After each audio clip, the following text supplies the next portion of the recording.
صل وسلم وبارك على نبينا محمد وعلى آله وصحبه أجمعين.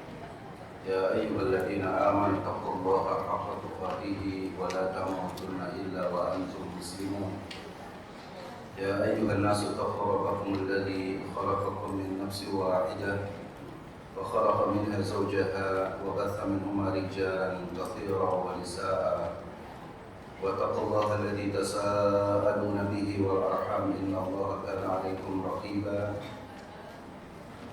يا أيها الذين آمنوا اتقوا الله وقولوا قولا سديدا يصلح لكم أعمالكم ويغفر لكم ذنوبكم ومن يطع الله ورسوله فقد فاز فوزا عظيما. أما بعد فإن أصدق الحديث كتاب الله وخير الهدي هدي محمد صلى الله عليه وآله وسلم وشر الأمور محدثاتها وكل محدثة بدعة وكل بدعة ضلالة وكل ضلالة في النار.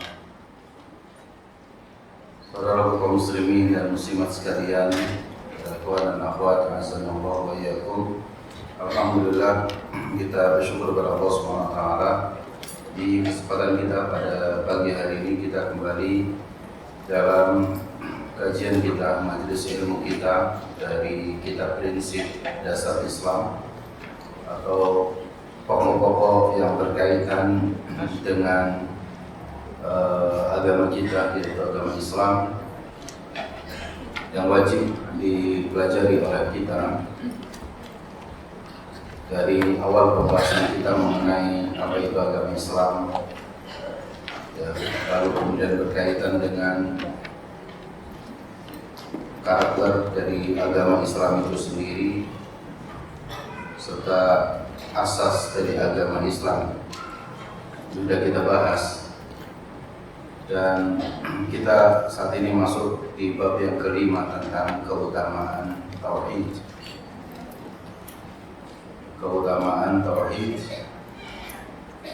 Setelah kita mempelajari ya asas Islam itu adalah tauhid, kita mempelajari tentang keutamaan tauhid. Dan kita tahu bahwa mentauhidkan Allah Subhanahu wa taala itu adalah fondasi yang paling utama untuk kesucian jiwa seorang manusia. Dijelaskan oleh Syekh Abdul Razak Ibn Abdul Muhsin Al-Badr hafizahullah dalam kitab beliau, yaitu Ashrul Qawaid fi Tazkiyati An-Nafsi, 10 kaidah untuk kesucian jiwa. Beliau menempatkan bahwa tauhid itu adalah kaidah yang pertama untuk kesucian jiwa manusia. Perbedaan manusia yang paling dasar di sisi Allah Subhanahu wa taala itu adalah tauhid. Perbedaan yang paling mendasar. Allah sifati orang-orang musyrik itu dengan kalimat najis. Allah berfirman, innamal musyrikuna najas. Sesungguhnya orang-orang musyrik itu najis, batinnya, jiwanya. Kenapa? Karena adamul iman billah, karena tidak adanya keimanan kepada Allah Subhanahu wa taala. Meskipun dia adalah orang yang baik, meskipun dia banyak melakukan kebaikan. Kebaikan di sisi Allah Subhanahu wa taala itu adalah al-iman billah. Allah jelaskan dalam Al-Qur'an, laisal birru an tuwallu wujuhakum qibala al-masyriq wal maghrib, walakinnal birra man amana billah. Bukanlah kebaikan itu orang yang menghadapkan badannya ke arah timur maupun ke arah barat. Tapi kebaikan itu adalah orang yang beriman kepada Allah Subhanahu wa taala. Maka keimanan itu ya itu adalah bagian daripada akidah dan tauhid kita kepada Allah.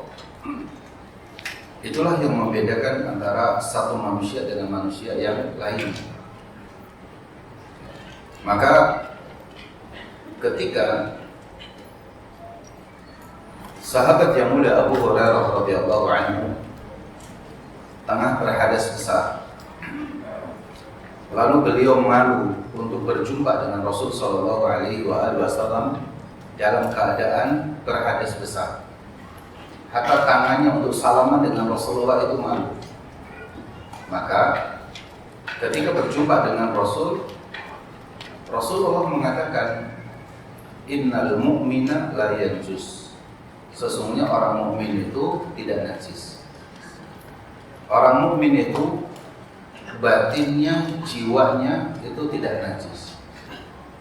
Meskipun terkesan misalkan pekerjaannya itu di tempat-tempat yang mengotori pakaiannya, misalkan ya dia misalkan kalau nelayan yang kita tahu basah dengan air lautnya, kalau memang dia petani mungkin dia kotor dengan tanahnya dan lain-lainnya.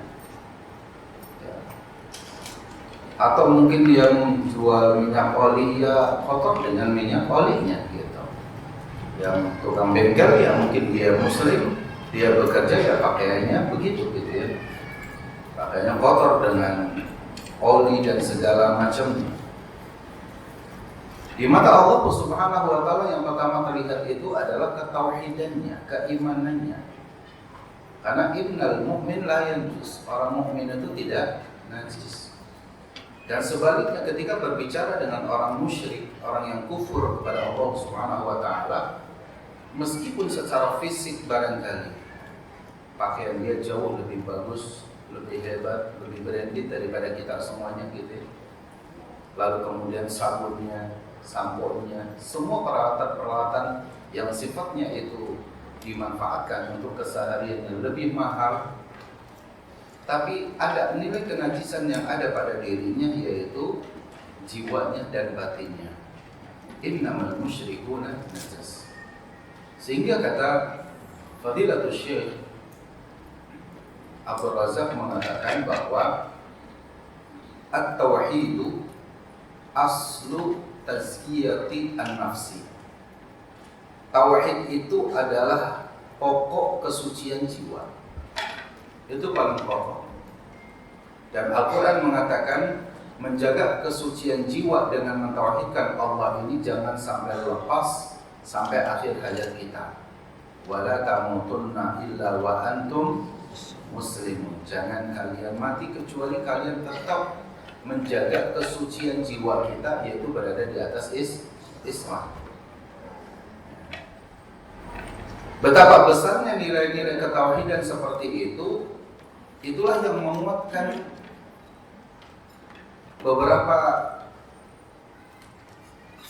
hal yang positif dalam kehidupan manusia di atas muka bumi ini. Dan kita perlu tahu keutamaan tauhid itu apa saja, sebagaimana Al-Quran dan Sunnah menyampaikan kepada kita. Yang pertama, bahwa orang yang bertauhid kepada Allah akan dihapuskan dosa-dosanya. Ada orang kafir, tentunya dia dosa kekufurannya itu dari A sampai Z-nya. Tapi kemudian ketika dia mengatakan asyhadu an la ilaha illallah wa asyhadu anna Muhammadar Rasulullah, maka dosa yang menggunung yang begitu banyaknya itu terhapus. Karena sebab apa? Ketauhidan dia. Maka ketika ada seorang laki-laki datang kepada Rasul, ya Rasulullah, wahai Muhammad, aku ingin masuk ke dalam Islam, tapi aku ingin mendapatkan sebuah janji darimu. Apa yang Anda maksudkan? Maka kata laki-laki itu mengatakan, aku ingin masuk Islam, tapi engkau berjanji bahwa dosa-dosaku yang masa lalu ketika saya berada di atas kekufuran itu sudah tidak ada lagi dalam catatan amalku. Maka kata Rasul, alam ta'lam annal islama yahdimu ma qabla. Tidakkah engkau tahu bahwa Islamnya kamu atau Islamnya manusia itu adalah menjadi sebab terhapusnya dosa-dosa secara keseluruhannya. Ya, jadi kalau orang di luar Islam masuk ke dalam agama Islam, maka dosa yang lainnya itu semuanya sudah terhapuskan semuanya. Cuman jangan lupa, keislaman itu harus dijaga. Kalau kemudian dia kembali kepada kekufuran murtad, maka dosa yang tadinya sudah dihapus dimunculkan kembali, lalu ditambahkan dengan dosa murtadnya. Itu kaidahnya, gitu ya. dosa yang sudah masa lalu gitu ya, itu dimunculkan kembali oleh Allah Subhanahu wa taala, ditambah dengan dosa besar dari murtad. Apalagi kalau dalam hukum Islam misalnya ditegakkan, maka orang yang murtad itu maka didakwai kembali, diajak untuk kembali ke dalam agama Islam. Kalau tidak maka diperangi, kalau tidak dibunuh. Ya, man badala dinahu, kata Rasul, faqtulhu. Siapa yang mengganti agamanya maka dia harus dibunuh. Tentunya setelah didakwai terlebih dahulu, diajak untuk taubat, untuk kembali ke dalam agama Islam dan lain-lainnya. Sehingga dari sini bahwa mentauhidkan Allah Subhanahu wa taala itu adalah salah satu cara Allah menghapuskan dosa kita. Yang kedua yang sudah kita bahas nih, orang yang bertauhid kepada Allah akan mendapatkan petunjuk yang sempurna. Ya, orang yang mentauhidkan Allah Subhanahu wa taala akan mendapatkan petunjuk yang sempurna dan akan mendapatkan rasa aman. Jadi orang yang mentauhidkan Allah itu hidupnya Masya Allah ya, dia akan terasa sekali dalam dirinya itu keamanan. Karena keamanan itu bukan rumah kita dijaga security, bukan. Ya, keamanan itu bukan rumah kita dijaga pagar, sesungguhnya itu tidak. Keamanan hidup kita ini karena jiwa kita dijaga oleh Allah Subhanahu wa taala. Itu keamanan, itu ketenangan. Maka coba kalau kita lihat misalkan dari surah Quraisy ya. Surat Quraisy, li'ilafi Quraisy ilafihim rihlatash shita'i was-sayf. Dikatakan menjadi kebiasaannya orang Quraisy, ilaf itu li'ilafi Quraisy, kebiasaannya orang Quraisy, yaitu rihlatash shita'i was-sayf, melakukan sebuah perjalanan dagang di musim dingin dan musim panas. Ya, dia ke Yaman dan juga ke Syam. Itu orang Quraisy kalau musim dingin dia tinggalkan untuk dagang ya ke negeri Yaman, kalau musim panas dia tinggalkan untuk pergi ke Syam. Syam itu saat ini ada 4 negara yang terpecah dari negara Syam. Pertama Palestina, Jordan, Damaskus, Suriah, itu Syam. Ya. Jadi ada Suriah, ada Damaskus, ada Palestina dan ada Jordania.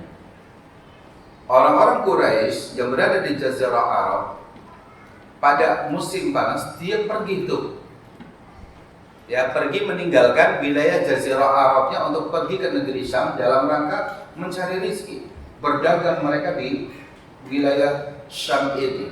Nanti pulang-pulang sudah mereka mendapatkan keuntungan yang sangat besar, musim panasnya sudah selesai, ya kan? Maka dia Dia sudah mengambil keuntungan. Musim panas itu orang Saudi jarang ada yang kuat tinggal di Saudi. Selalu tuh, dari dulu hingga saat ini. Kalau musim panas mereka keluar ke Eropa. Kalau musim dingin mereka malas jalan-jalan keluar negeri. Mereka enak di negeri sendiri. Menikmati hawa panas itu dia nggak suka. Ketika datang hawa dingin, udah dingin dia tidak mau pergi. Maka persiapan mereka tinggal di musim dingin itu adalah mereka mengumpulkan keuntungan itu. Tapi di musim dingin cuma selangkah saja dia ke Yaman, cuma ngambil lalu kemudian bawa barang itu, nggak terlalu jauh Yaman dengan Saudi. Nah, kata Allah Subhanahu wa taala dalam surat Quraisy itu, ya, yang ila fi Quraisy ila fi rihlatash shita'i was-sayf, dengan berbagai macam keuntungan bisnis yang dia dapati. Apa kata Allah? Falyabudu rabb hadzal bait, maka sembahlah oleh kalian semuanya rabb hadzal bait, yaitu Tuhannya pemilik Ka'bah ini, Allah Subhanahu wa taala. Artinya apa? Kalian jangan lupa bahwa rizki yang kalian dapati dari hasil keuntungan dagang ini, yang ngasih itu adalah Allah Subhanahu wa taala. Allah lah yang pemilik Ka'bah ini, yang alladzi at'amahum min ju' wa amanahum min khauf. Di mana Allah Subhanahu wa taala itu at'amahum min ju', memberikan makan kepada kalian dari kelaparan, wa amanahum min khauf, dan memberikan rasa aman dari rasa takut. Jadi ibadah nih, mentauhidkan Allah Subhanahu wa taala itu akan melahirkan 2 hal. Pertama, Allah tidak akan pernah menyia-nyiakan ekonomi kita, enggak pernah. Pasti Allah at'amana min ju'. Ya. Kalau kita mentauhidkan Allah dengan benar, at'amana min ju'. Allah akan memberikan makan kepada kita dari kelaparan apapun. Wa amanahu min khauf wa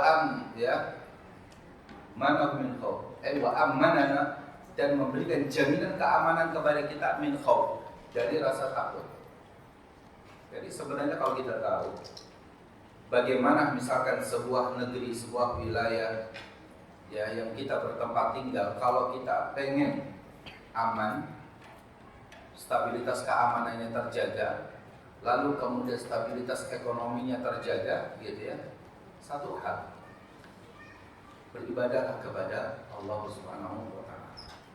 Nah, dimulai dari diri kita. Kalau kita sulit ekonominya, merasa was-was terus dalam diri kita, maka beribadah sebanyak-banyaknya kepada Allah. Kalau kita sudah berkeluarga, ajak keluarga kita beribadahlah kepada Allah agar keluarga kita tenang, keluarga kita itu diberikan kesejahteraan. Masuk nanti RT, masuk kemudian RW, masuk terus seperti itu. Masyarakat yang semuanya dia mudah untuk beribadah kepada Allah Subhanahu wa taala akan diberikan oleh Allah dua hal. Pertama itu adalah ekonominya tercukupi, yang kedua stabilitas keamanannya terjaga. Ini mengambil ibrah dari surah Quraisy. Ya. Dan Allah Subhanahu wa taala memberikan janji kepada orang yang mentauhidkan Allah dengan petunjuk yang sempurna dan rasa aman. Di dalam surah Al-An'am ayat 82 Allah berfirman, "Alladzina amanu wa lam yalbisu imanahum bidzulmin ulaika lahumul amnu wa hum muhtadun." Orang-orang yang beriman dan tidak mencampur adukan keimanan mereka dengan kezaliman. Kezaliman di sini adalah kesyirikan. Mereka itulah orang-orang yang mendapatkan rasa aman dan mereka mendapatkan petunjuk. Jadi orang-orang yang mentauhidkan Allah Subhanahu wa taala dan tidak mau dekat-dekat dengan kesyirikan, insyaallah tabaraka wa taala orang itu akan terus diberikan petunjuk oleh Allah. Orang yang takut akan jatuh kepada kesyirikan, semakin rasa takutnya kita tinggi jatuh kepada kesyirikan, semakin dekat hidayah kita kepada Allah. Ya, semakin dekat hidayah kita kepada Allah manakala rasa takut kepada kesyirikan itu sangat tinggi. Tapi orang yang tidak merasa takut dirinya terjebak kepada kesyirikan, petunjuk Allah jauh dan dia semakin terperosok ke dalam kesyirikan. Ya. Untuk itu, kalau kita dapati dalam dalam bermasyarakat kita lihat gitu ya, ada orang yang diajak ke masjid itu susah. Tapi kalau diajak tempat maksiat itu mudah gitu. Ya kan? Maka orang itu ketika diajak ke tempat maksiat itu mudah, tapi ketika diajak ke masjid untuk sholat dan lainnya itu susah. Maka orang itu tidak akan pernah mendapatkan ketenangannya yang sini. Karena setiap kali dia habis pulang dari maksiat itu pasti di rumah itu dia akan banyak masalah. Dalam dirinya akan punya banyak masalah. Tapi orang yang selalu dia berusaha mendekatkan dirinya kepada Allah, Allah akan berikan ketenangan dalam dirinya. Kemudian yang ketiga, orang yang bertauhid kepada Allah akan dihilangkan kesulitan dan kesedihannya di dunia dan akhirat. Ini ayatnya sudah sering kita dengar. Wa man yattaqillaha yaj'al lahu makhraja wa yarzuqhu min haitsu la yahtasib. Siapa yang bertakwa kepada Allah, niscaya dia akan mengadakan baginya jalan keluar.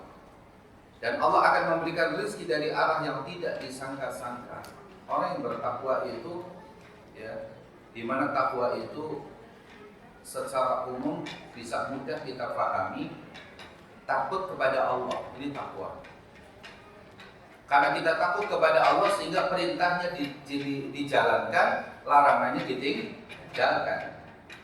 Tapi kalau orang itu tidak memiliki rasa takut kepada Allah, perintahnya mudah ditinggalkan, larangannya mudah dijalankan. Berarti karena tidak ada nilai-nilai ketakwaan dalam dirinya.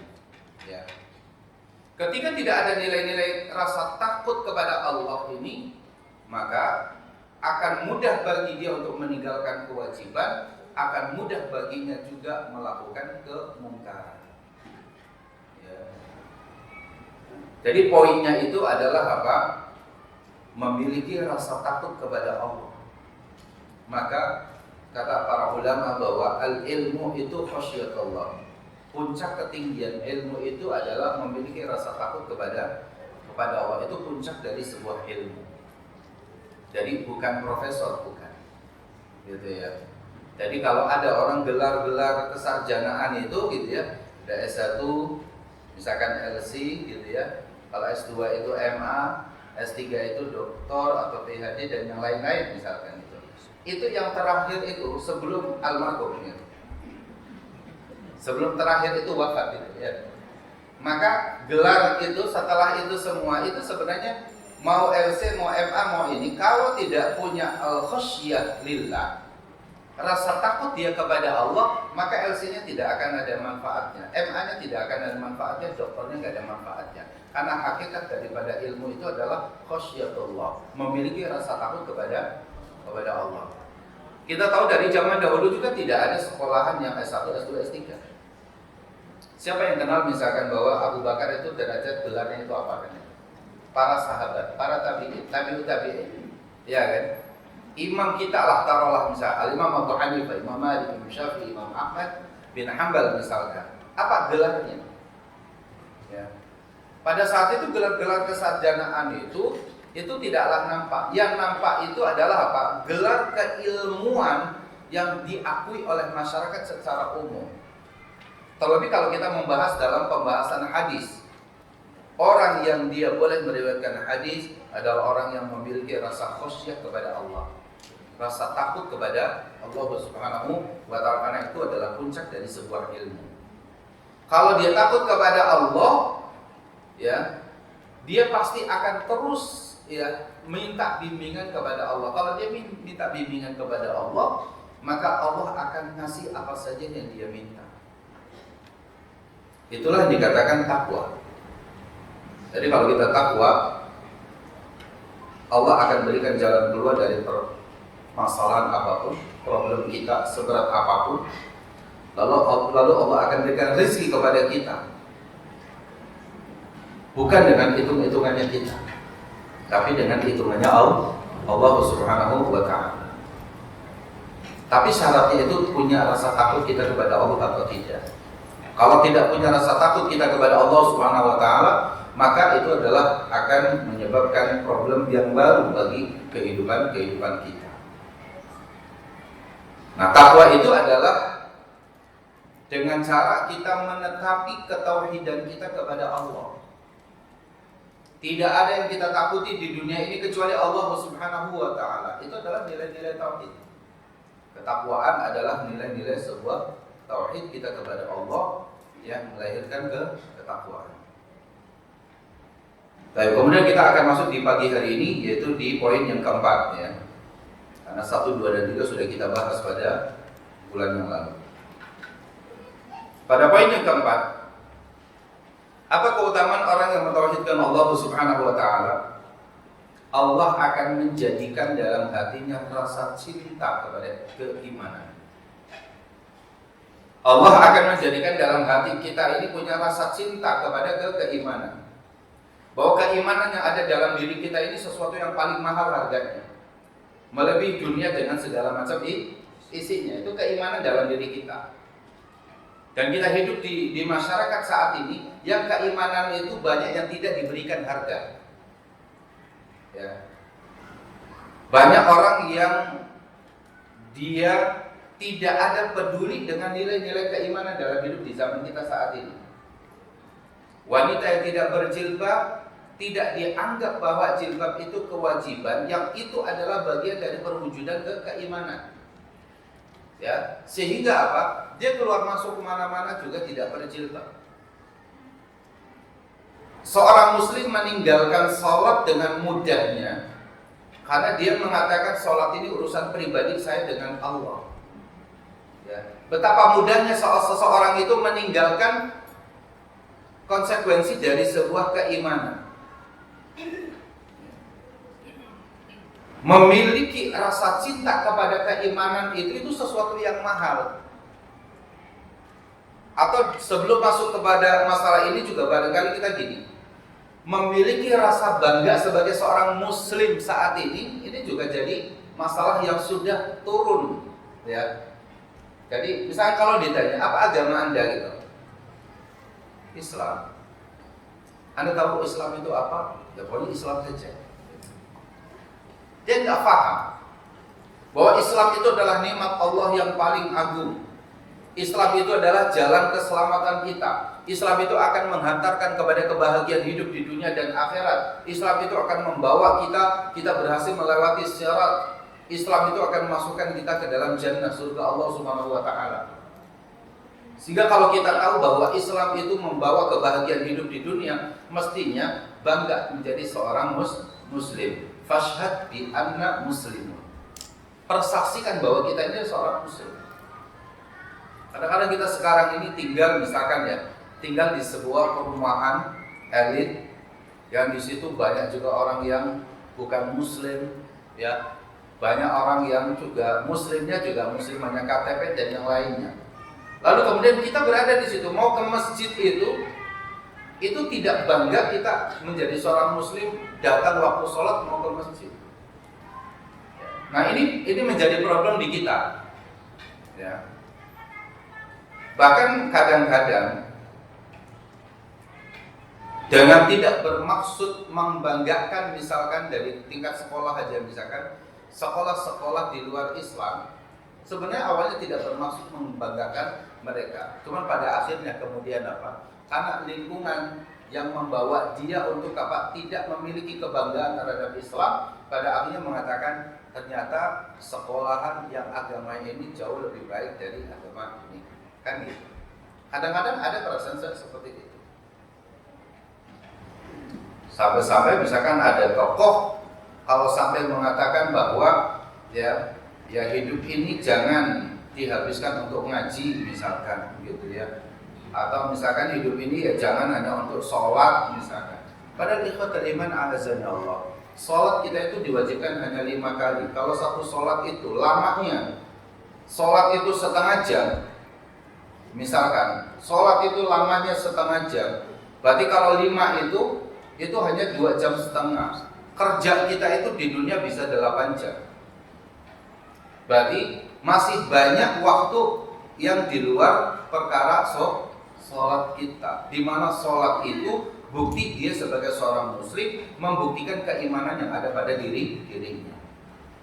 Nah, disinilah letaknya bahwa orang kalau mentauhidkan Allah itu ada harapan dalam diri kita itu Allah Azza wa Jalla menaruh rasa cinta dalam hati kita terhadap keimanan ini. Itu yang paling mahal. Ya. Itu yang paling mahal.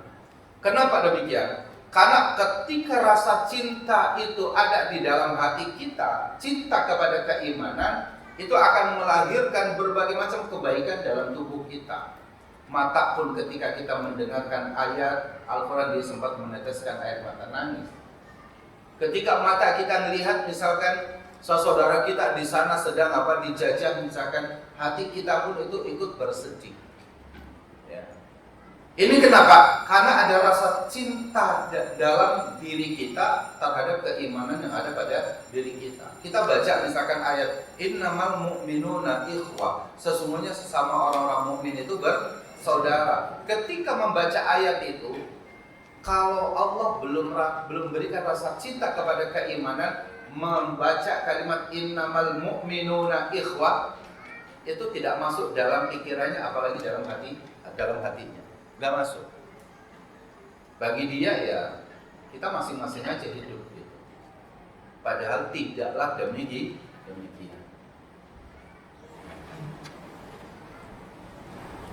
Dan Allah akan menjadikan dalam hatinya rasa benci kepada kekafiran, kefasikan dan kedurhakaan.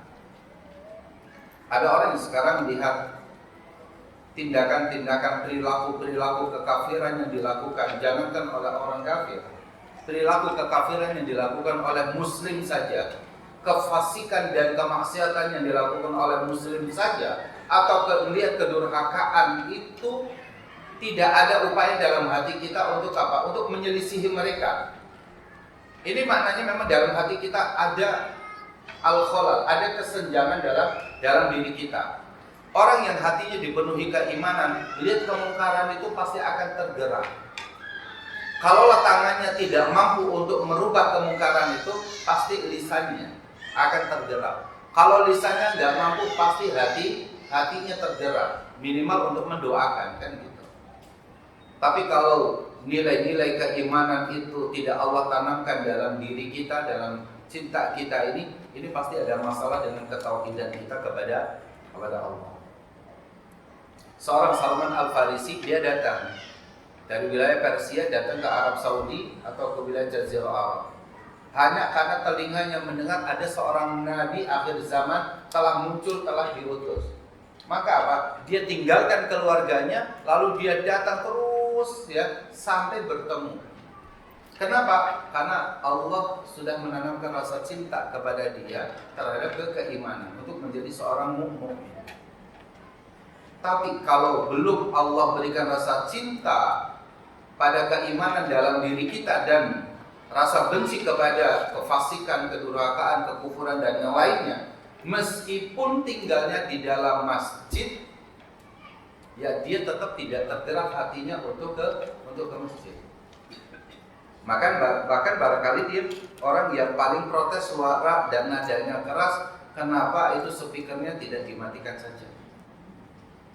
Ada seperti itu, ya kan? Kenapa sih bisa seperti itu? Karena memang Allah belum memberikan rasa cinta kepada keimanan dalam dirinya. Nah, bagaimana caranya agar Allah memberikan rasa cinta kepada kita terhadap keimanan itu? Belajar mentauhidkan Allah. Kata Allah dalam surah Al-Hujurat ayat 7, ya, walakinnallaha habbaba ilaikumul imana. Tetapi Allah lah yang menjadikan kamu itu cinta kepada keimanan, wa zayyanahu fi qulubikum, dan menjadikan keimanan itu indah dalam hatimu, wa karraha ilaikumul kufra wal fusuqa wal isyan, ya, dan menjadikan kamu benci kepada kekafiran, kefasikan dan kedurhakaan. Ulaika humur rasyidun, mereka itulah orang-orang yang mengikuti jalan yang lurus. Jadi yang meletakkan keimanan dalam diri kita itu adalah Allah Subhanahu wa taala, yang dengannya Allah Subhanahu wa taala juga akan dengan kita mentauhidkan Allah, Allah akan tanamkan rasa cinta kita kepada keimanan kita. Jadi sekali lagi pada poin 4 ini, poinnya adalah di mana? Poinnya adalah bahwa memiliki rasa cinta kepada keimanan itu perkara yang penting dalam hidup kita. Ini poinnya. Memiliki rasa cinta kepada keimanan itu sesuatu yang paling berharga dalam hidup kita ini. Gitu. Kita justru khawatir ketika dalam hidup kita ini kita tidak memiliki rasa cinta kepada keimanan. Akhirnya apa? Kemunafikan itu hingga di hati kita anggap hal yang biasa. Ya. Ini suatu hal yang bahaya. Ketika dalam hati kita ini tidak ada rasa cinta kepada keimanan. Kalau rasa cinta kepada keimanan itu hilang, nanti akan merembet kepada yang paling bawahnya. Rasa cinta kita kepada keislaman kita itu hilang. Kalau sudah rasa cinta kepada keislaman itu hilang, tidak akan ada bedanya kita ini muslim dengan bukan muslim. Gak akan ada bedanya. Ya. Maka hati-hati ketika kita tidak diberikan rasa cinta oleh Allah pada keimanan kita ini, khawatir bahwa rasa cinta kita kepada Islam juga itu tidak ada. Ya. Padahal Islam itu adalah hidayah Allah yang luar biasa, nikmat Allah yang sangat berharga dalam diri kita. Apa kata para sahabat? Para sahabat mereka mengatakan bahwa tidak ada nikmat yang seumur hidupku aku rasakan kecuali nikmat Islam. Ketika kami menjadi muslim, duduklah kami orang-orang fakir bersama Abu Bakar As-Siddiq, Abdurrahman bin Auf yang mereka adalah orang-orang kaya. bersama Utsman bin Affan, bersama Umar bin Khattab misalkan, duduk sama. Ketika kami menjadi seorang muslim, berdiri pada saat sholat ini kami sama.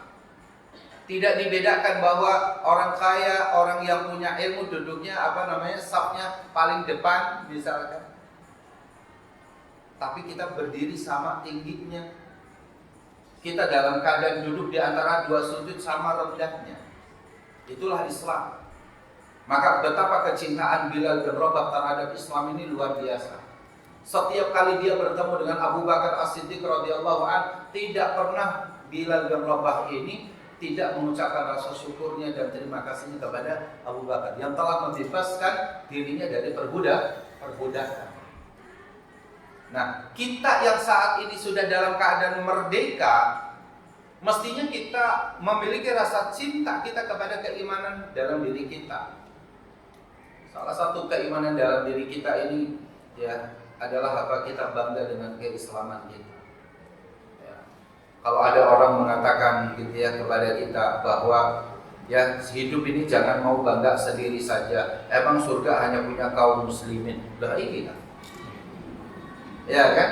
Surga memang hanya punya kaum muslimin. Dan yang mengatakannya adalah Allah Subhanahu wa taala.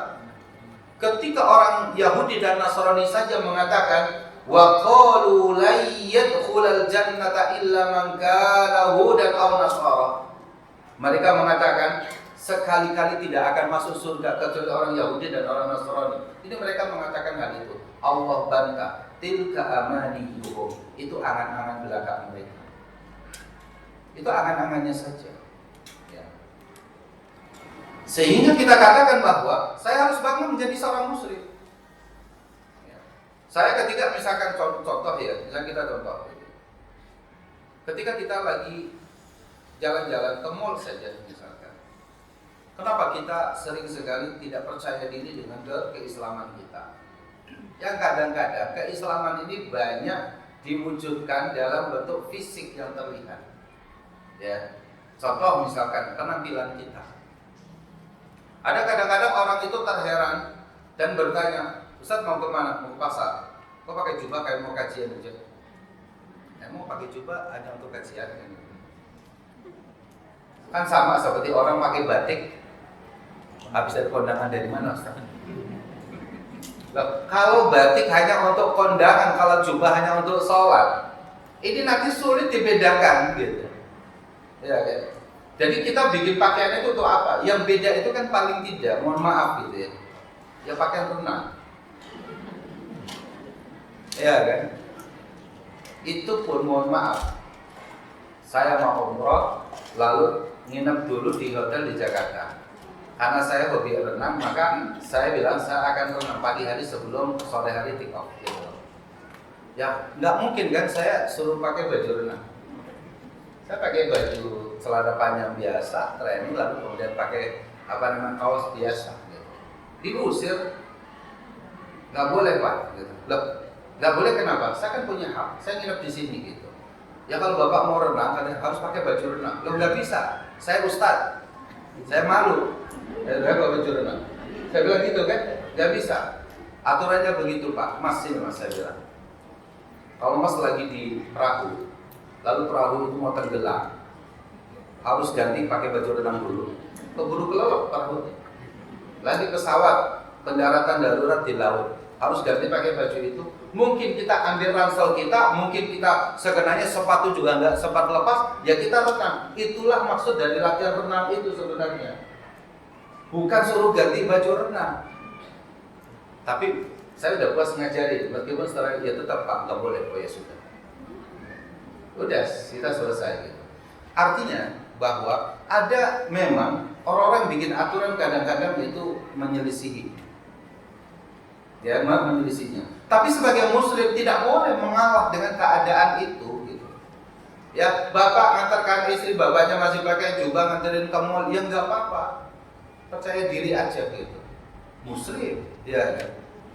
Saya sampaikan kepada para santri kita, saya enggak kenal kalian kalau kalian tidak punya apa? Tidak punya karakter dalam diri kalian sebagai santri. Keluar misalkan kalian setelah keluar potongan rambutnya itu koza misalkan. kayak kaos dan segala macam. Saya nggak kenal Anda siapa. Itu. Meskipun Anda mengatakan dari Jawa itu ada Abu Islama gitu, Ustaz dari jauh dia gitu. Saya tahu, Ustaz nggak kenal saya, enggak. Kenapa? Kayak Koza. Ustaz nggak pernah ngajarin Koza kan? Jadi kita nggak pernah gitu. Jadi Muslim itu harus punya apa? Harus punya karakter tersendiri yang itu menjadi sebuah kebanggaan dalam diri kita sebagai Muslim. Kalau tidak ada bedanya, maka Muslim dengan yang nggak ada bedanya itu musibah. Ya. Misalkan kita ke Turki, nggak ada orang kita kenal. Dan Turki negara sekuler misalkan. Kita mau kemana-mana itu juga bebas misalkan. Tapi apa? Kalau kita Muslim, tampakkan bahwa kita ini adalah sebagai seorang Muslim. Seorang Muslim dalam tutur katanya, dalam berpakaiannya, gitu ya. Kita Muslim. Orang yang dari luar saja punya karakter nih, bule-bule nih. Kalau mau ke Indonesia, naik di pesawat itu ya pakai kaos oblong, ya pakai celana pendek, lalu pakai apa tuh yang alat selancarnya itu dipanggul gitu ya. Gitu. Mereka aja itu bangga dengan apa yang mereka lakukan, dan tidak ada yang mengatakan misalkan, Mas, kamu pakaian gininya nanti kalau udah di pinggir pantai. Ini pesawat loh, pakainya bareng-bareng sama semuanya. Jadi itu juga nggak punya aturan di situ. Maka ketika ada jamaah kita yang dari Jakarta itu pakai sarungan gitu ya, ya wes nggak apa-apa pakai sarungan. Tapi kecuali kalau ke Mesir, saya bilang bahwa kalau ke Mesir naik ke jeep air atau jangan sekali pakai sarungan. Tapi kalau mau ke Saudi kemana boleh, karena Saudi kan negara internasional udah tahu semua. Ya, kalau Mesir sarung nanti aib kamu bisa nggak dilayani tuh. Mau minta makan nggak dilayani atau apa, karena sarung aib bagi mereka. Jadi harus tahu, ya harus tahu tradisi di masyarakat tersebut. Nah, yang menyamakan itu semua adalah ketauhidan kita kepada Allah. Ya, perbedaan pakaian, perbedaan dan yang lainnya itu hal-hal yang masih bisa dilihat selama itu syarat-syarat menutupi auratnya itu sama gitu ya, bisa dipenuhi, maka lakukan. Tapi yang membedakan kita itu adalah ketauhidan kita sesama manusia. Ketauhidan kita itulah penting. Dari situlah kita berharap Allah turunkan rasa cinta kepada keimanan dalam diri kita, maka pun kita juga akan mencintai keislaman kita. Ya, jadi caranya agar Allah memberikan rasa cinta kepada keimanan, rasa benci kepada kekufuran itu adalah dengan belajar mentauhidkan Allah. Allah cinta keimanan, Allah benci kepada kekufuran. Yang kelima, tauhid merupakan satu-satunya sebab untuk mendapatkan ridha Allah. Dan orang yang paling bahagia dengan syafaat Nabi adalah orang yang mengatakan la ilaha illallah dengan penuh keikhlasan dari dalam hatinya. Dikatakan bahwa as'adun nas, ketika Rasulullah bertanya kepada para sahabat, man as'adun nas, bertanya kepada para sahabat Rasulullah, siapa orang yang paling bahagia? Maka Abu Hurairah mengatakan, as'adun nas bi syafa'atika man qala la ilaha illallah ya mukhlishan min qalbi. Bahwa orang yang paling bahagia dengan syafaatnya Nabi kelak pada hari kiamat itu adalah orang yang menegakkan kalimat la ilaha illallah ikhlas dalam hatinya. Maka apa? Ketika Abu Hurairah menjawab hal ini kepada Rasulullah SAW, Rasulullah memujinya. Hani annaka ya Abu Hurairah. Selamat atas kebahagiaan yang akan Anda dapat kelak pada hari kiamat. Orang yang dia akan bahagia dengan syafaatnya Nabi. Nabi akan memberikan syafaat kepada umatnya itu pertama itu kepada mereka yang istiqomah menegakkan la ilaha illallah. Ya, itu Nabi akan memberikan syafaat kepada mereka. Kenapa? Karena kalimat la ilaha illallah itu adalah kalimat bukti bahwa Allah akan ridho kepadanya. Ya waridho nafsi. Ya subhanallah wa bihamdihi adada khalqihi wa ridha nafsihi. Ya, Maha suci Allah Subhanahu wa taala. Ya, Maha suci Allah, alhamdulillah. Lalu kemudian dari pujian kita kepada Allah sebagai bentuk ketauhidan kita kepada Allah akan sampai kepada keridhaan yang Allah berikan kepada hamba-hamba. Ya.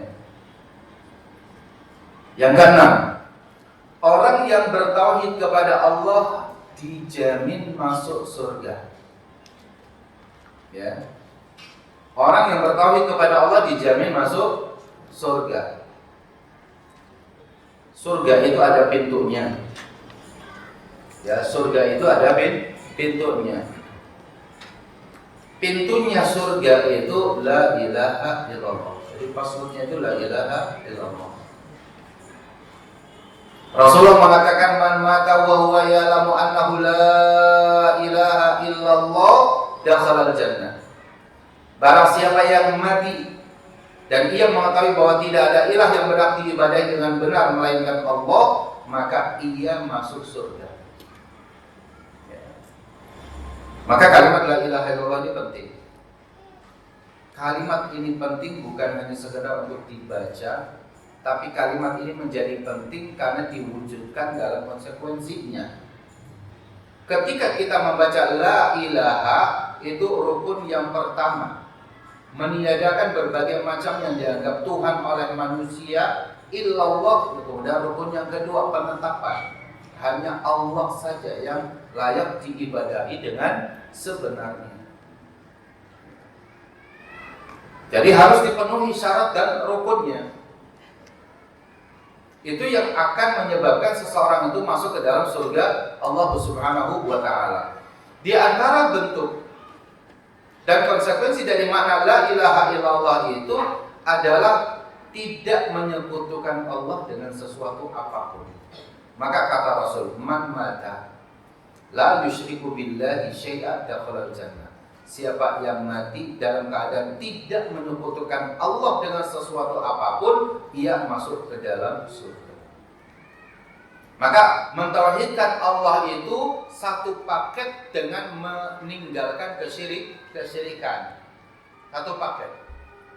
Jangan sampai lisan kita mengatakan la ilaha illallah, la ilaha illallah, dalam satu waktu kita melakukan kesyirikan. Itu tidak mentauhidkan Allah namanya. Jadi mentauhidkan Allah itu baca la ilaha illallah tapi juga la yusyrik billahi syai'an. Maka kalau kita dalam ceramah, dalam khutbah biasanya asyhadu an la ilaha illallah wahdahu la syarika lahu. Itu digandeng situ. Karena itu satu paket. Orang yang mengaku dia mentauhidkan Allah tapi masih melakukan kesyirikan, maka makna la ilaha illallah yang dia ucapkan itu tidak akan memberikan faedah apa-apa kalau dia masih melakukan kesyirikan. Kenapa? Karena Allah tidak mengampuni dosa kesyirikan kecuali meninggal, sebelum meninggalnya dia bertobat. Inna Allah la yaghfiru an yushraka bihi wa yaghfiru ma duna dzalika liman yasha. Ya, sesungguhnya Allah tidak akan mengampuni dosa orang yang menyekutukan Allah, tapi Allah akan mengampuni dosa selainnya. Apa saja. Meskipun kita belum bertobat, semoga masih ada harapan Allah akan mengampuni. Ada orang membunuh, ada orang mabuk, mencuri dan lain-lainnya. Ada harapan. Allah nanti kalau dosa mabuknya selesai, ya udah masuk surga. Tapi kalau orang menyekutukan Allah dan dia tidak bertobat dari kesyirikannya, maka khalidina fiha. Haramallahu 'alaihi jannah wa ma'wahu an-nar. Kata Allah dalam Al-Qur'an. Allah haramkan dia masuk surga dan Allah masukkan tempat tinggalnya di neraka. Maka miftahul jannati la ilaha illallah. Kuncinya surga itu la ilaha illallah. Ya. Dulu ketika kita kecil itu sering di kampung itu diajarkan oleh orang tua, sambil itu diucapkan kayak didendangkan gitu ya. Kayak didendangkan oleh kita ya. Ya, muncul pertanyaan aja itu.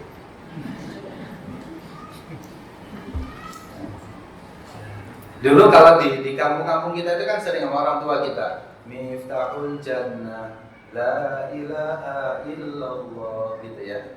Dalam apa? Dalam perjanjian dulu. Ya kan? Itu ada tuh. Ya ada gitu. Miftahul jannah. Dulu nggak paham apa maksudnya gitu.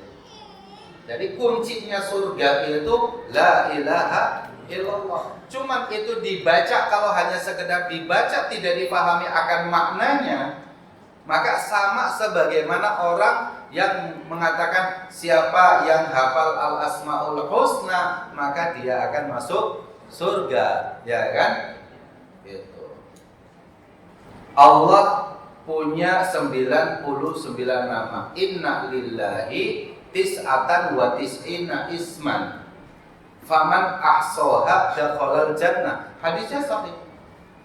Allah punya 99 nama. Man ahsaha, siapa yang menghitungnya atau siapa yang menghafalkannya maka masuk ke dalam surga. Akhirnya apa? Dihafal tuh. Ya, nas'aluka ya man huwallahu alladzi la ilaha illahu al-malikul qudusus salamul mu'min al-mu'min gitu ya, al-muhaimin al-jabbar al-mutakabbir, terus dia apa? Sampai akhir kalimatnya. Lalu alhamdulillah dia masuk surga. Ya. Padahal kalau kita membaca hadis ini, kita membaca ini, bagaimana para ulama menjelaskan hal ini? Apa yang dimaksudkan kalimat faman ahsaha? Para ulama hadis banyak menjelaskan faman ahsaha adalah orang yang dia memahami maknanya, kandungan dari makna tersebut, lalu dia berdoa dengan kalimat tersebut, lalu dia mengamalkan apa yang ada pada kalimat tersebut. Kalau kita paham misalkan Al-Malik, ya, Allah itu Raja, Al-Malik, bahwa ketika kalimat Al-Malik menggunakan alif lam, maka lil istighraq kata para ulama tafsir. Lil istighraq artinya apa? Kerajaan Allah itu sangatlah sempurna dan tidak akan ada orang yang mampu menandinginya. Maka di akhirat nanti, wahai para mulukud dunia, raja-raja dunia, kamu yang jadi raja di dunia, coba menghadap mana kerajaan kamu saat ini? Ana maliki yaumiddin, akulah raja, diraja pada hari ini. Maka kerajaan Allah itu bukan hanya terbatas ketika manusia hidup di dunia. Allah menguasai lahu ma fis samawat wa ma fil ard. Allah memiliki langit dan bumi. Dunia wal akhirat, dunia dan akhirat. Allahu jalla fi'ula. Maka atas dasar itulah kalau kita memahami al-asmaul husna dari kalimat al-malik, Allah itu maha raja di raja, maka kita ini shaghir, kita ini kecil, kita ini dzalil, kita itu hina. Tidak layak kita meminta sesuatu kepada manusia, apalagi sampai datang ke dukun, apalagi sampai datang ke paranormal, datang ke ini. Maka mintalah kita kepada Allah Subhanahu wa taala.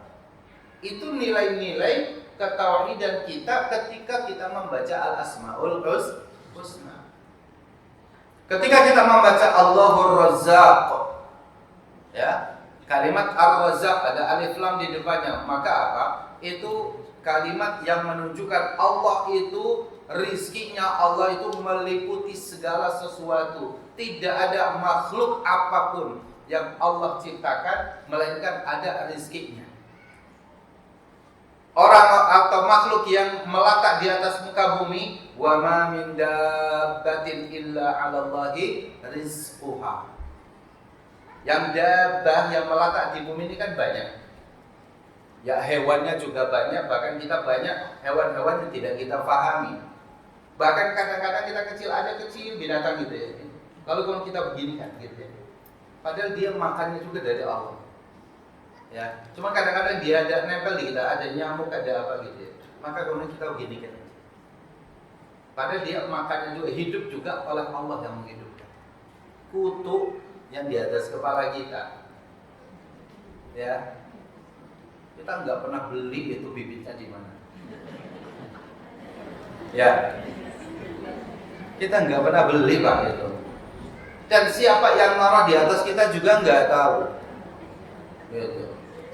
Tapi itu ada di kepala kita dan itu dibawa kemana-mana. Memang Allah menghendaki menaruhnya di situ. Coba misalkan di ayam ada nggak kutunya, ya? Memang ada makhluk-makhluk yang hidup mengitari kita, gitu.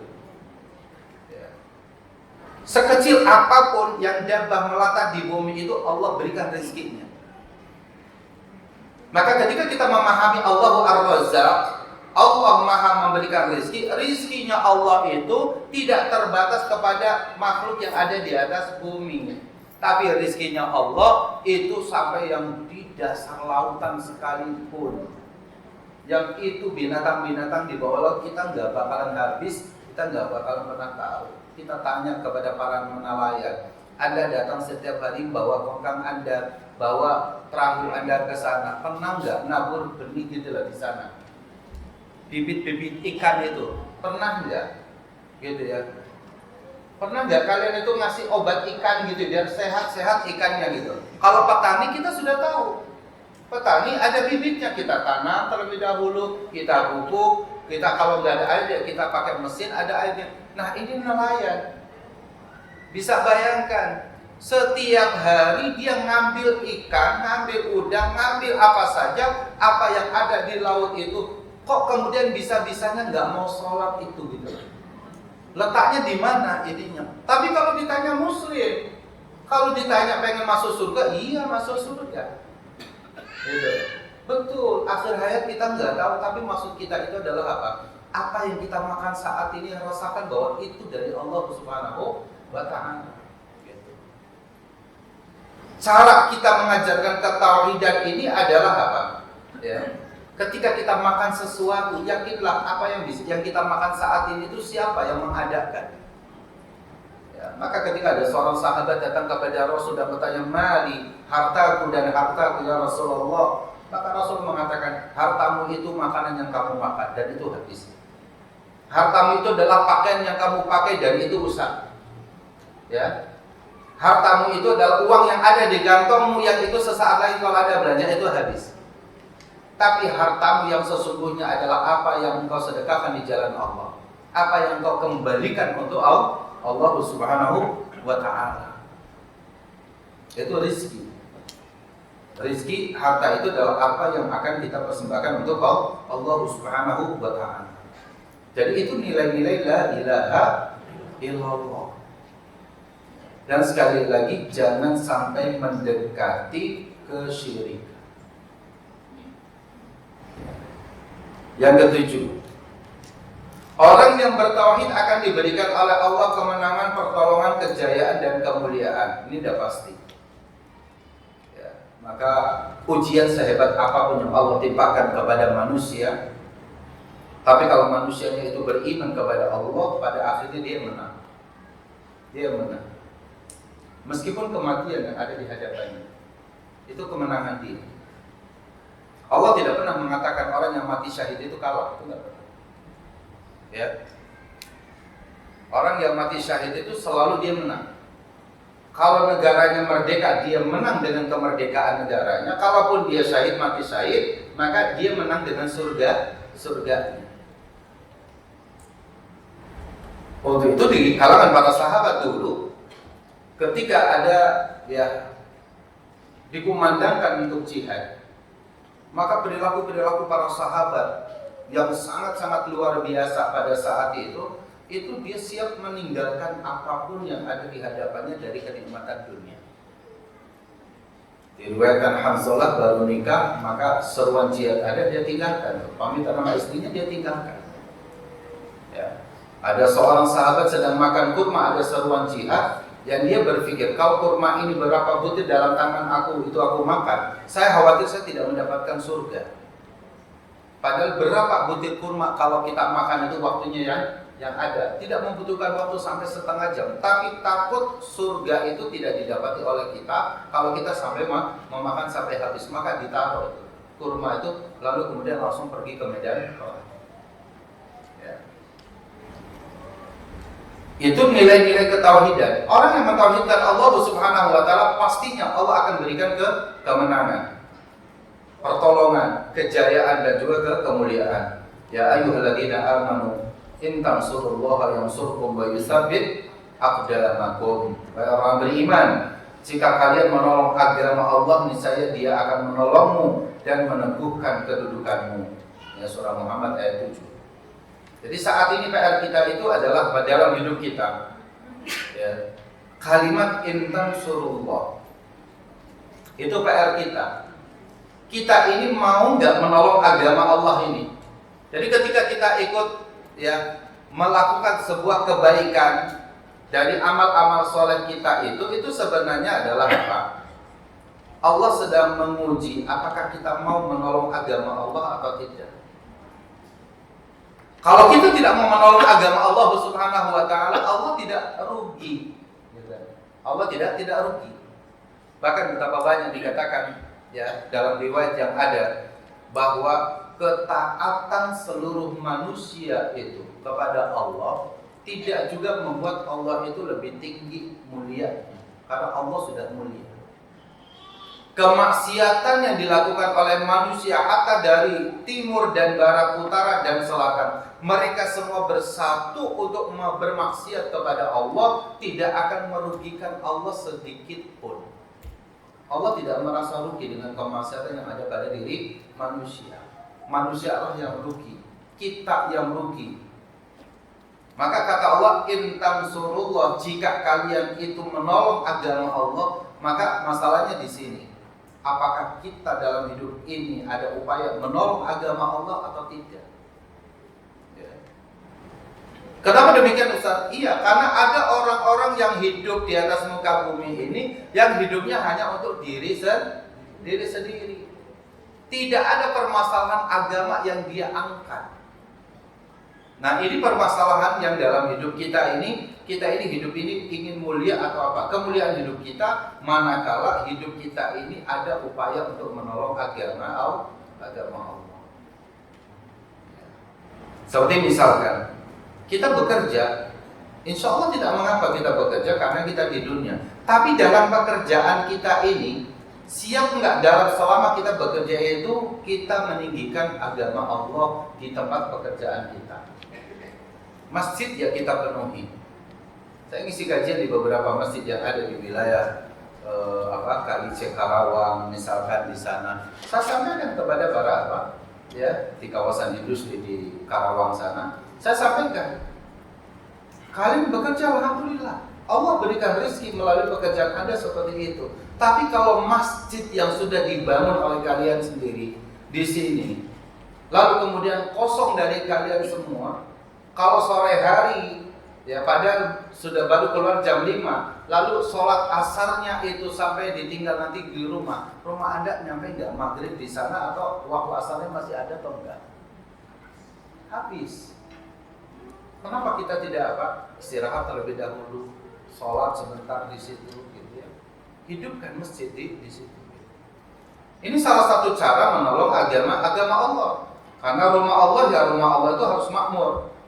Makanya ada dewan kemakmuran. Karena memang rumah Allah itu harus dimakmurkan. Ibadahnya maupun bangunannya harus dimakmurkan. Ibadahnya dalam bentuk ya sholat 5 waktunya, ya kajiannya, tausiahnya, nasihatnya dan lain-lain harus dimakmurkan. Kalau tidak maka masjid itu akan menjadi hujjatun alaina.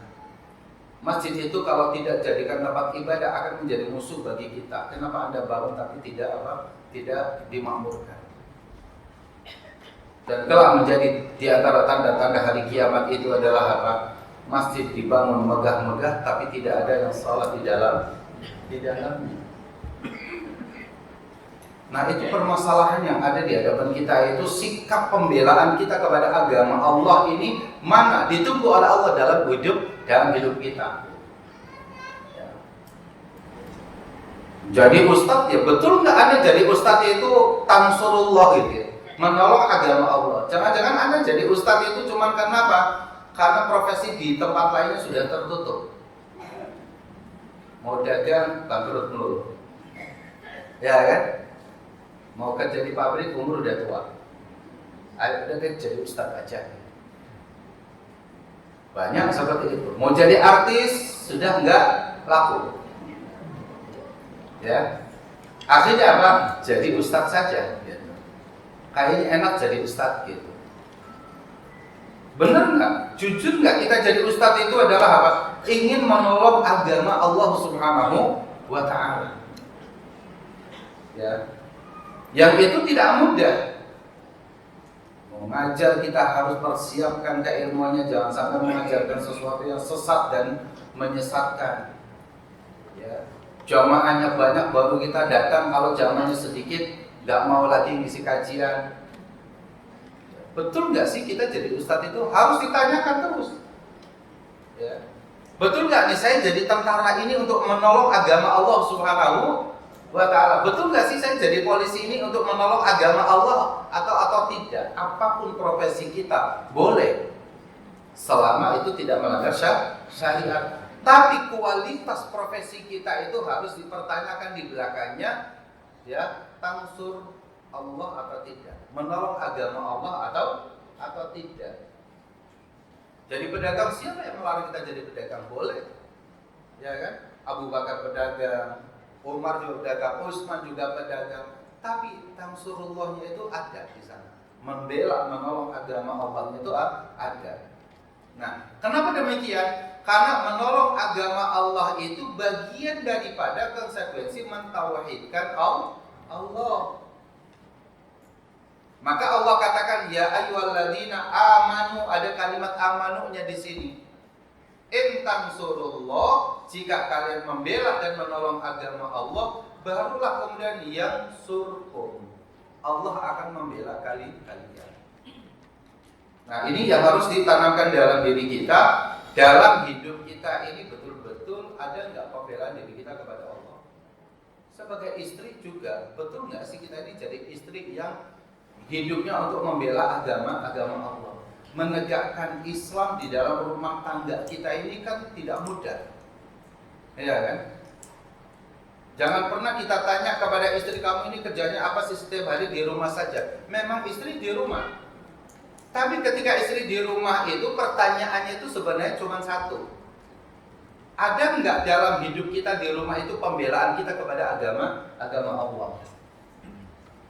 Anak-anak kita misalkan ya belum sholat, diingatkan, karena itu bagian daripada pembelaan kepada agama Allah. Jangan sampai anak dengan kita di rumah tangga kita, di rumah kita, kemudian makan juga dari masakan kita, tapi anak nggak sholat. Berarti ibu ngasih makan kepada anak yang nggak mau sholat. Padahal yang dimakan itu adalah rizkinya dari Allah Subhanahu wa Ta'ala. Bagaimana mungkin kita lelah-lelah, kita capek-capek, lalu kemudian kita ngurusin orang yang nggak mau beribadah kepada Allah. Ini bisa kufur nikmat. Maka tugas itu kan tugas yang berat. Jadi kalau kita jadi istri itu, misalkan betul nggak sih kita ini jadi istri yang membela agama Allah atau tidak? Kalau ketika kita membela kepentingan suami kita, betul nggak membela kepentingan suami ini dalam rangka membela agama Allah atau tidak? Selalu dikaitkan dalam hidup kita ini. Ya. Kenapa? Karena itu konsekuensi daripada keimanan kita kepada Allah. Tauhidullah, ya, itu menuntut kita untuk membela agama Allah. Dan kalau kita lihat misalkan di masyarakat ya, di Eropa sana saat ini kita dapati misalkan mereka yang sulit mendengarkan azan dari masjid yang suara azannya tidak keluar. Konsekuensi keimanan dalam dirinya itu selalu dia lihat waktu, ini sudah masuk waktu sholat belum. Kenapa? Karena tidak terdengar azan.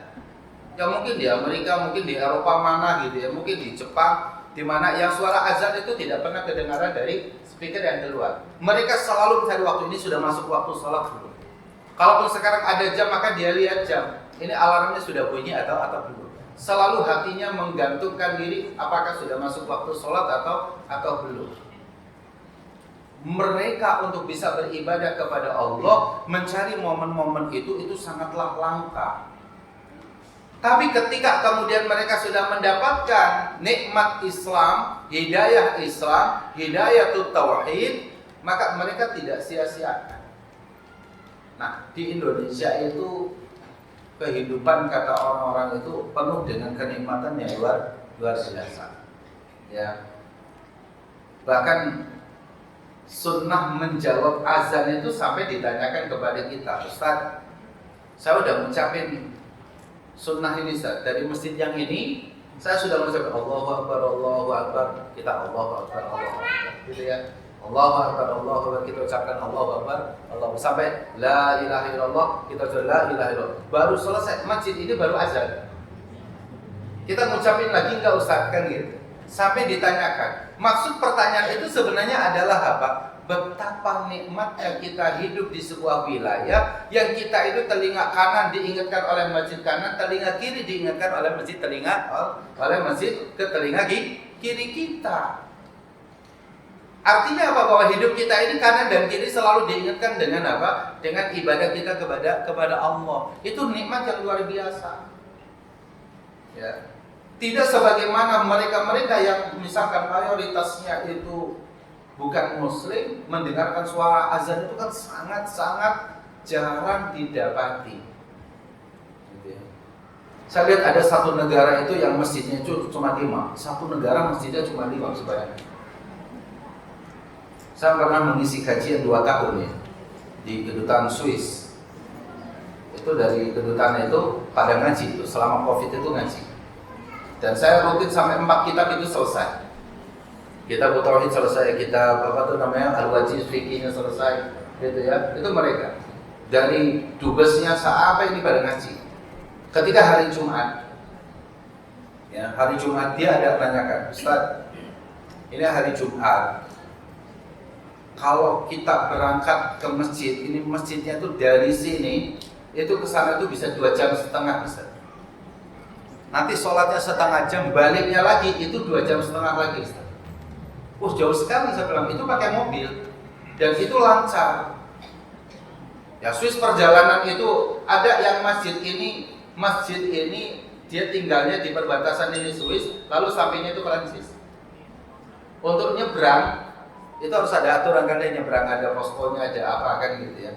Untuk ke sana karena masjid itu yang paling dekat itu kurang lebih 1 jam. Nah kita 5 menit 10 menit nyampe ke masjid. Bahkan kita belum berangkat azannya sudah kedengaran dari rumah. Kan nikmat enggak? Nikmat sekali hidup kita di Indonesia ini gitu. Tapi tidak cukup nikmat itu hanya dibanggakan oleh kita karena memang Indonesia seperti ini. Indonesia berada di bawah apa namanya di garis Khat al-Istiwa ya. Khat al-Istiwa. Garis yang lurus. Khatulistiwa itu bahasa Arab. Ya. Yang musimnya cuma panas atau hujan dengan musim penghujan dan musim kering kan gitu. 2, itu nikmat sekali. Hidup di negeri kita. Tapi bukan hanya sekedar bangga itu. Pertanyaannya kembali tadi, apakah kita ada hidup yang nikmat ini dalam rangka membela agama Allah atau tidak? Jadi jangan hidup rutinitas saja. Ya, rutinitas belaka, tidak demikian. Harus ada tanamkan dalam diri kita, ayo kita hidup dengan sama-sama meniatkan membela agama Allah. Minimal dari apa yang menjadi ciri utama, karakter utama seorang muslim. Menunaikan sholat 5 waktunya. Isi masjid jangan sampai sepi. Dalam buku kecil ya, Yusuf Azam dia seorang penulis, dia menulis judul bukunya Qadatul Gharb Yaqulun. Pemimpin barat mereka berkata damiru al-Islam wa abidu ahlahu. Itu judulnya. Hancurkan Islam dan kubur hidup-hidup para penduduk muslimnya. Kan ini kacau itu bukunya. Itu bukunya ada di mobil. Buku tipis. Qadatul Gharbi Yaqulun. Pemimpin barat mereka mengatakan damiru al-Islam wa abidu ahlahu. Ya, hancurkan Islam dan kubur tuh orang-orang Islam hidup-hidup. Salah satunya mereka yang susah selama ini mereka akui dan hampir mereka berputus asa itu pada 2 hal. 1, ketika Muslim itu tetap berpegang teguh dengan Al-Qur'annya dan Sunnah. Bahkan Al-Quran itu dia selalu menjadi rutinitas untuk dibaca dimanapun. Maka kata mereka, madamal Qur'anu fi aidihim lam naghlibahum. Itu kata mereka. selama Al-Quran itu masih ada di tangan-tangan kaum muslimin, kita wallahi tidak akan pernah mengalahkan mereka. Dia bilang, ya demi Tuhan tidak akan pernah bisa mengalahkan kaum muslimin selama Al-Quran itu ada di tangan-tangan kaum muslimin. Itu yang pertama. Yang kedua kata mereka, selama sholat subuhnya itu seperti sholat Jumatnya. Takut sekali mereka dengan sholat subuh. Ya, takut mereka dengan sholat subuhnya. Maka kalau Anda melihat misalkan dia itu di tayangan-tayangan televisi yang lokal saja, yang lokal. Kita tidak berbicara yang pakai internet dan macam-macam, yang lokal saja. Itu kalau di atas misalkan jam 10 atau jam 9 ke atas terus gitu ya. Itu kalaupun ada acara-acara apa ya, mau talk show, mau apa itu yang menggelitik kita biar nggak ngantuk, biar nggak tidur. Nanti ketika menjelang subuh tiba gitu ya, itu baru acaranya yang nggak penting. Akhirnya kita apa? Matiin, tidur, nggak sholat subuh. Itu memang sudah menjadi apa? Sudah menjadi propagandanya itu seperti itu. Ya. Maka sebenarnya dengan dengan internet itu ada dan yang lainnya, sehingga banyak kaum muslimin yang meninggalkan TV ya seperti itu. Sebenarnya itu satu hal, ada nilai positif. Karena kadang-kadang propaganda melalui TV itu gitu ya, itu tidak bisa dibolak-balik. Dia terus saja pantengin itu. Sementara kalau pakai internet apa maunya kita. Cuman memang tetap harus dilandasi dengan keimanan. Kita mudah jam 9 udah kita matiin, udah selesai kan gitu. Akan tetapi kadang-kadang ya gangguan-gangguan yang ada medsos itu ini sangat melalaikan kita dari pembelaan terhadap agama Allah Subhanahu wa ta'ala. Yang kedelapan, orang yang bertauhid kepada Allah, yang mentauhidkan Allah Subhanahu wa ta'ala, maka akan diberikan kehidupan yang baik di dunia dan di akhirat. Diberikan kehidupan yang baik di dunia dan akhirat.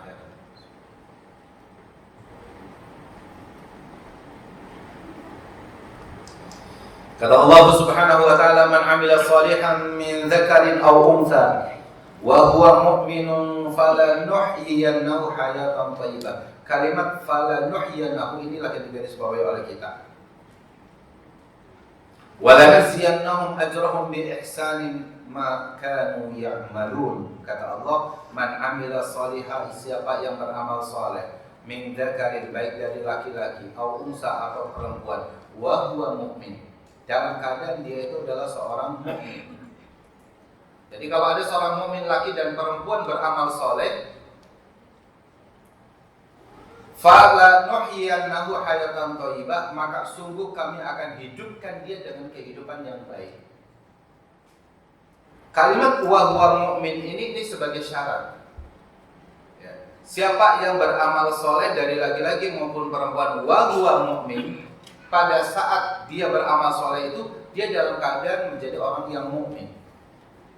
Dan kebalikannya, siapa yang beramal baik sebaik apapun dari laki dan perempuan, kalau dia bukan mukmin, ya, maka tidak akan Allah berikan jaminan kehidupan dia dengan kehidupan yang baik. Kelak di akhirat, ya, orang-orang yang dia berbuat baik di dunia, yang dasarnya keimanan dengan yang dasarnya bukan keimanan, akan Allah bedakan.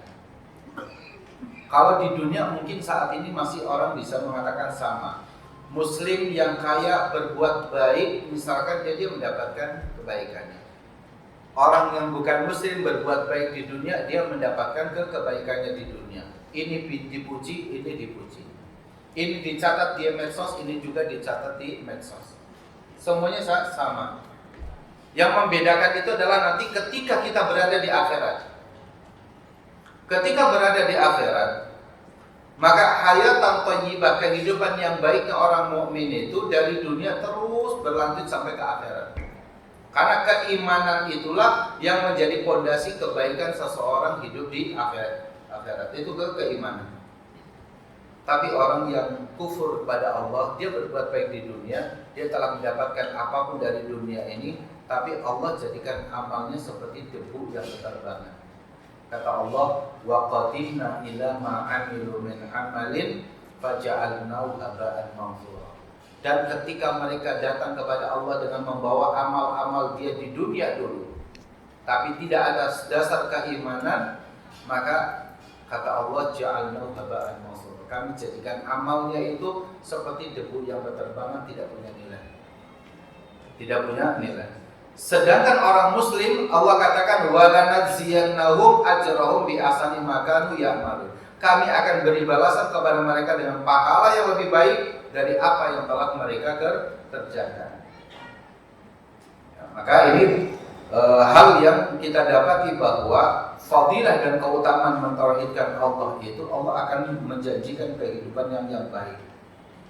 Tapi kalau misalkan kita dapati, ya, ada yang mengatakan pada ayat ini, Ustaz, kami muslim, tapi hidup kami ini miskin terus dari dahulu. Ada tetangga kita, dia kafir, itu ya, bukan muslim dia, tapi hidupnya kayak hartanya banyak terus. Gimana kalau ada pertanyaan seperti ini, gitu ya? Kita ruku, kita sujud, kita puasa, tapi kemudian apa? Kehidupan kita begini-begini saja. Jangankan mau ya beli rumah di tempat yang elit, di rumah perkampungan di pojok dekat kuburan aja udah nggak bisa. Ya, dekat beli tanah di perkampungan paling pojok dekat kuburan, itu aja susah. Itu gimana? Padahal kita sujud, kita ruku, gitu ya, kita baca Al-Quran dan lain-lain. Kalau ada orang seperti itu, apakah ini bertentangan dengan ayat ini, Ustaz? Tidak. Tidak bertentangan. Allah katakan siapa yang beramal saleh dari laki maupun perempuan sedangkan dia beriman, maka kami akan hidupkan dia dengan kehidupan yang baik. Kehidupan yang baik ini, ya, kalau dihitungnya itu adalah harta sebagaimana orang tadi yang bukan muslim bergelimang dengan harta, ini sudah ada contohnya dulu. Korun ya kayak gitu. Sudah ada contohnya. Kalau kemudian kehidupan yang baik itu dengan jabatannya terus naik, kekuasaannya terus naik, ya sudah ada contohnya juga. Ada Fir'aun, ada Namrud, gitu ya. Ada contohnya. Kalau kita mau itu jadilah kayak seperti Nabi Sulaiman, ya kan? Jadilah seperti Nabi Sulaiman, jadilah seperti Zulkarnain. Ya, dia memiliki kerajaan, memiliki kekuasaan, tapi dia tetap hamba Allah yang dia mengabdikan dirinya kepada Allah. Jangan seperti Namrud, jangan seperti Fir'aun. Kalau kita ingin menjadi misalkan orang yang kaya tapi tetap beribadah kepada Allah Subhanahu wa taala, ya jadilah jangan jadi seperti Qarun, tapi jadilah misalkan seperti siapa? Ya, seperti Nabi Yusuf, misalkan Sulaiman, gitu ya. Nabi Yusuf yang punya kerajaan, punya kekuasaan, gitu loh. Seperti Abu Bakar As-Siddiq radhiyallahu anhu, kaya tapi tetap dia beribadah kepada Allah Subhanahu wa taala. Sudah ada contoh masing-masing. Tinggal kita mau mencontoh seperti apa, kan? Jadi kalau ada orang yang dia sujud tapi kemudian miskin terus, itu mungkin jadi pertanyaan bagi kita. Niat sujudnya itu untuk apa, kan? Itu dipertanyakan. Karena kata Rasul sallallahu alaihi wasallam, ya, manis tartoa, ya, fi rizqihi. Siapa yang merasa terlambat rizkinya itu, terlambat rizkinya, sulit rizkinya, maka kata Rasulullah itu fa'ajmilu fit talab, maka perbaiki cara mencarinya, cara menemukannya, cara mendapatkannya. Fa'ajmilu fit talab, perbaiki cara mengambil rezeki tersebut, perbaiki. Cara memperbaikinya itu adalah apa? Pertama, kalau kita beramal sholat itu ya tetap harus ikhlas. Enggak ada ceritanya namanya orang sholat itu ingin mendapatkan uang yang banyak gitu. Oh, sholat duha biar nanti rezekinya terus bertambah. Sholat ya sholat gitu. Sholat, ya. Tapi kalau kita mau apa? Kita mau rezekinya bertambah, bekerja. Tapi pekerjaannya itu dia harus yang baik. Pekerjaannya tidak boleh bercampur dengan yang haram. Waktu ibadahnya jangan ditinggalkan. Itu namanya al-jamalu fi thalab, keindahan dalam meminta. Fa'ajmilu fi thalab, kata Rasul. Jadi kalau misalkan ada orang, ya, dia ingin kehidupannya baik, sekarang kan itu ada, nggak tahu tuh ada metode apa ya. Semoga banyak kita diselamatkan dari metode-metode yang macam-macam yang muncul saat ini di medsos. Nggak tahu lah ada metode RYAD atau metode apa lagi gitu ya, yang menjanjikan uang miliaran dengan amalan bangun jam 00 kemudian lalu senyum sendiri gitu ya. Dan sekarang kalau bangun jam 00 siapa yang lagi bangun? Ya kan? Bapak Ibu bangun jam 00, ya kan? Kita tidur misalnya jam 9, lalu jam 00 bangun, suruh senyum. Nah, senyumnya untuk siapa nih? Ya, senyumnya kepada siapa? Kita jam 00 bangun itu suruh siapa? Bangunnya. Lalu kemudian nanti pagi hari habis sholat subuh lihat rekeningnya. Ya, rekeningnya itu tidak ada yang di bawah 1M kata dia. Pernah dengar nggak sih metode itu? Oh, nggak pernah ya? Berarti duluan saya tuh. Ini lagi marah ini. Ya, Pak Haji lagi yang menyampaikan. Allah saya bilang ini ada aja. Ini besok-besok yang punya, yang jadi karyawan di Toyota, yang jadi karyawan di PT-PT banyak ninggalin karena ini. Loh, di PT yang gajinya misalkan 20 juta atau yang ke Korea 20 juta, ngapain capek-capek? Orang cuma bangun malam jam 00 lalu senyum, gitu ya, lalu kemudian lihat rekening Anda itu tidak akan kurang dari 1M. Wah, ini bahaya. Tapi pengikutnya banyak. Nah, ini problemnya. Orang kita, ya billah ya, nasallallahu wasallam atau wal-afiyah, semoga kita semua diselamatkan. Padahal dulu juga sudah ada yang pernah yang namanya orang menggandakan uang gitu ya, nawar duit ya kayak gitu, nanti uang. Kata orang, mohon maaf ya, kecil-kecilnya orang misalkan saudara kita yang lagi memulung apa tuh botol-botol yang ada, ngeliat itu ketawa. Kata mereka, bodohnya mereka ya, masih mendingan saya gitu. Dia habis sholat subuh, bangun sholat subuh, lalu kemudian zikir, habis itu ambil kantongnya, ambil besi untuk mengutnya, dia jalan gitu ya, jam 8 satu karung udah penuh, lalu kemudian dia timbang, dia dapat duit lagi, dia bisa sholat duha, habis sholat duha jalan lagi gitu, masih mendingan itu. Dia bisa kepada orang juga senyum, ibu ada plastik boleh saya ambil, senyum dia. Betul nggak? Itu lebih mulia itu saya katakan. Lebih mulia teman-teman kita, saudara kita yang menjadi parkir atau parkirin mobil di depan itu gitu. Ya kan?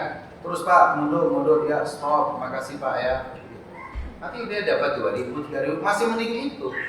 Udah jelas dia jaga mobil kita, jaga motor kita gitu kan. Daripada sekarang itu menggandakan uang lah, metode ini yang macam-macam.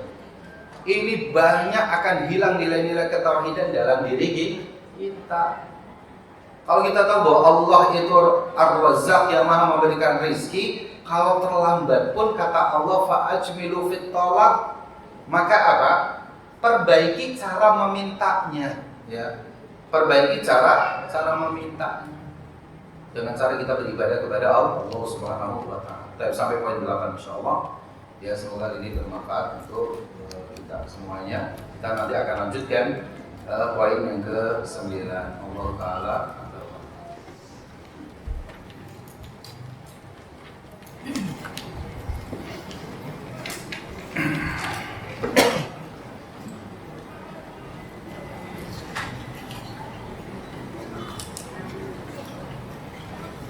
Ada beberapa pertanyaan yang kalau bisa saya jawab. Tidak bisa nanti tanyakan kepada para asatidz yang lain. Assalamualaikum warahmatullahi wabarakatuh. Bagaimana menyikapi suatu lingkungan atau kelompok yang memuji seseorang yang katanya punya karomah atau mengaku menjadi keturunan Nabi? Para jamaah yang dimuliakan Allah Subhanahu wa Ta'ala, beda orang yang memiliki karomah dengan keturunan Nabi, ini beda. Ya. Perlakuan kita kepada mereka, saudara kita, guru-guru kita misalkan, yang mereka itu nasabnya memang bersambung kepada Nabi, baik dari jalur Al-Hasan maupun Al-Husain, kita punya kewajiban memuliakan dia. Kita punya kewajiban menghormati dia, memuliakan dia, tidak mengecilkannya, ya. Tapi tidak boleh juga berlebihan, hulu, gitu ya. Tetap kita boleh memuliakan dia, karena itu perintah. Al-Quran pun menyuruh kita untuk kita ikut memuliakan mereka. Semoga dengannya kemudian kita mendapatkan cinta Rasulullah SAW. Adapun ketika kita melihat, mohon maaf, ada oknum dari mereka yang menganggap keturunan Nabi lalu kemudian perilakunya tidak sesuai dengan Al-Quran dan As-Sunnah, maka ya kita tidak perlu mencela, tapi kita tinggalkan. Tidak perlu kita komentari, gitu ya. Tidak perlu kita komentari. Karena kadang-kadang ya misalkan ada hal-hal yang untuk menutupi, gitu ya, menutupi perilaku-perilaku seperti ini dengan berbagai macam cara. Sebutlah ada disebut wali majzub dan macam-macamnya. Wali yang memiliki karomah. Karomah itu kan wali. Kalau sebelum jadi nabi itu irhas, kalau setelah nabi mukjizat. Kalau karomah itu ya orang biasa, karomah kemuliaan. Ya. Tapi kemudian kalau dia itu tidak sholat, gitu ya, lalu kemudian tidak menutupi auratnya, mungkin merokok dan bebasnya di masjid dan yang lainnya, tapi padahal dia itu adalah keturunan wali dan yang lainnya, maka lebih baik kita tidak perlu percaya dan kita tinggalkan. Tapi memuliakan secara umum kepada keturunan wali dan yang lainnya itu boleh. Dan saya nasihati juga kepada mereka yang mengaku keturunan nabinya, jangan terlalu membanggakan diri, ya kan? Saya keturunan yang ke-39 dari jalur ini, saya keturunan ini, itu nggak perlu digembar-gemborkan, karena tidak semua orang juga suka seperti itu. Karena melihat juga dalil yang lain. Apa dalil yang lainnya? Rasul mengatakan, man baqta'a amaluhu lam yusrik bihi nasabuhu. Siapa yang terlambat amalnya tidak bisa dikejar dengan nasabnya, gitu. Dalil Al-Qur'an sudah jelas, inna akramakum indallahi atqakum. Orang yang paling mulia di antara kalian adalah yang bertakwa, bukan masalah nasab. Tapi mengenai dia jujur, dia masuk keturunannya Rasul, kita hormati, kita muliakan. Jangan berlebih. Bagaimana menghadapi suami yang sudah lama tidak sholat tepat waktu, sholat subuh tepat waktu? Kalau sholat subuh selalu jam 10, ibaratnya sholat duha. Kalau diingatkan selalu bilangnya sholat urusan dia, katanya.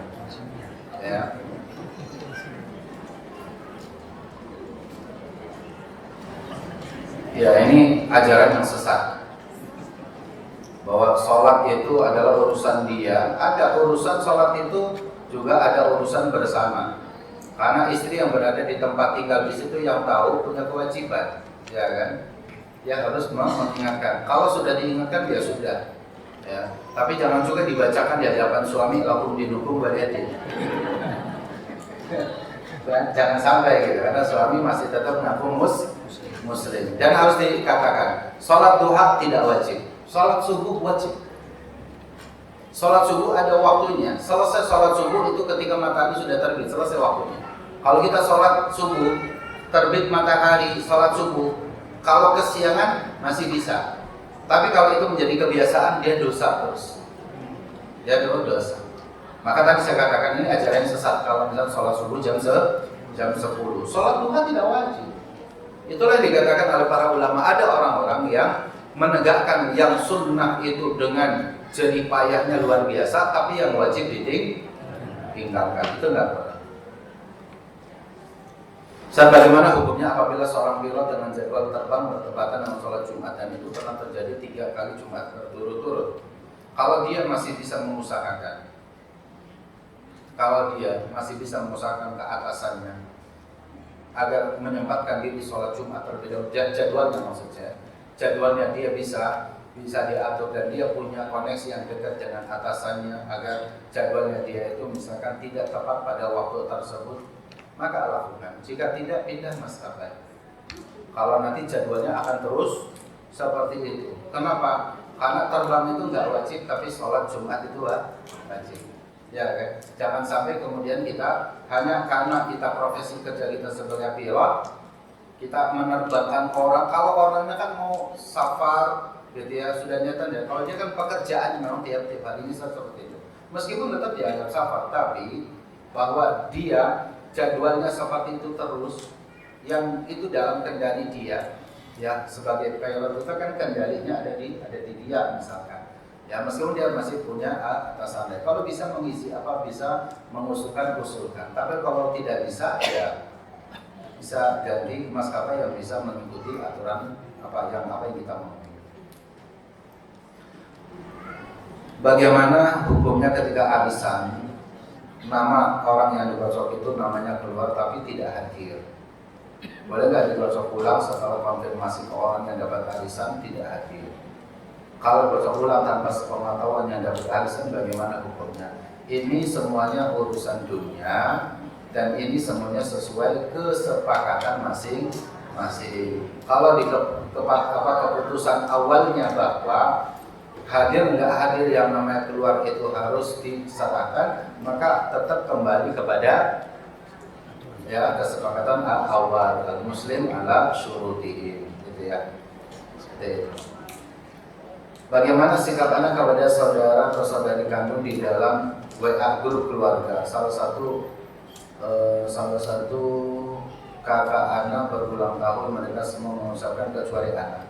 Apakah anak dengan sikap ini tidak ada rasa simpati peduli kepada saudara? Kepedulian itu sekali lagi bukan hanya karena ucapan, ya, akan lebih mengena kepedulian kita itu dalam section kita. Dia membutuhkan apa kita bantu, gitu ya. Bukan kebetulan sekedar mengucapkan selamat ulang tahun dan yang lainnya. Perkara yang tidak disunahkan maka hendaknya kita tinggalkan, tapi yang disunahkan kita tinggikan. Membantu dia sakit, membantu SPP anak kakak kita misalkan kekurangan kita bantu dan segala macamnya. Gitu. Masih banyak cara kita untuk bisa berbakti dengan keluarga besar kita. Gitu ya, Allah Ta'ala a'lam wa a'lam. Baik, demikian bisa saya sampaikan. Semoga ini bermanfaat. Yang benar dari Allah, yang salah dari saya. Aku lupa lihada wa astagfirullah li wa lakum. Wassalamualaikum warahmatullahi wabarakatuh.